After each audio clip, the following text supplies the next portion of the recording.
According to a new study by the Center for Public Integrity, congressmen are outnumbered 2-to-1 by lobbyists for an industry that spends roughly $100 million a year in campaign contributions and lobbying expenses to protect its profits.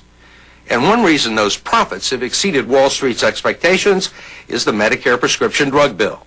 It was passed 3.5 years ago, but its effects are still reverberating through the halls of Congress, providing a window into how the lobby works. The pharmaceutical lobbyists wrote the bill.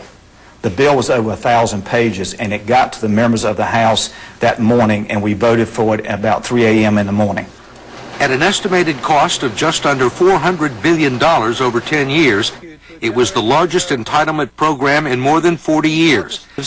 Much of the credit went to former Congressman Billy Tozan of Louisiana, who steered the bill through the House. It certainly wasn't ugly for the drug lobby, which invested more than $10 million in campaign contributions during the last election, and has been a source of lucrative employment opportunities for congressmen when they leave office.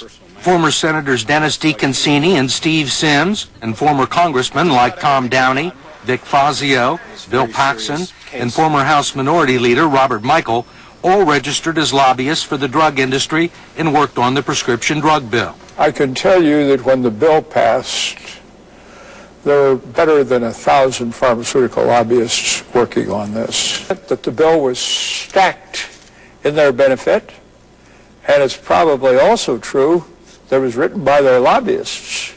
Within 2 weeks after the bill was passed, everybody knew it was going to cost well over $500 billion.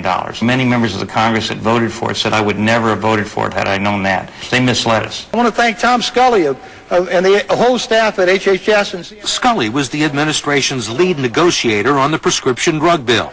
At the same time, he was also negotiating a job for himself with a high-powered Washington law firm, where he later became a lobbyist for the pharmaceutical industry. He was negotiating for his job at the same time that the Medicare legislation was being considered. He wound up taking this job 10 days after the president signed the legislation. 6 weeks after the prescription drug bill was signed into law, Tozan began discussions with the pharmaceutical industry to become its chief lobbyist in Washington. After serving out his congressional term, he accepted a $2 million a year job as president of PhRMA. I mean, this doesn't look good. But you push this bill through that gets that produces a windfall for the drug companies, and then a short time later, you go to work for the drug lobby at a salary of $2 million. If that looks bad to you, have at it. That's the truth. In fairness to Billy Tozan and former Medicare chief Tom Scully, they weren't the only public officials involved with the prescription drug bill who later went to work for the pharmaceutical industry. Just before the vote, Tozan cited the people who had been most helpful in getting it passed. And I specifically want to thank the staffs of our committees. From Ways and Means, John McManus, who did such a great job. Within a few months, McManus left Congress and started his own lobbying firm. Among his new clients were PhRMA, Pfizer, Lilly, and Merck. From the majority side of the Finance Committee, Linda Fishman. Fishman left to become a lobbyist with the drug manufacturer Amgen. Not the least of all, but the Energy and Commerce Committee staff who toiled so hard for us. Chief of Staff Pat Morrissey. Morrissey took a job lobbying for drug companies Novartis and Hoffman LaRoche. And Jeremy Allen. He went to Johnson & Johnson.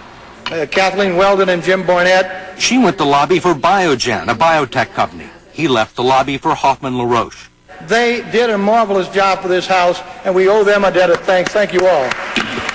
In all, at least 15 congressional staffers, congressmen, and federal officials who worked on the prescription drug bill left to go to work for the pharmaceutical industry, whose profits were increased by several $billions. If that looks bad to you, have at it.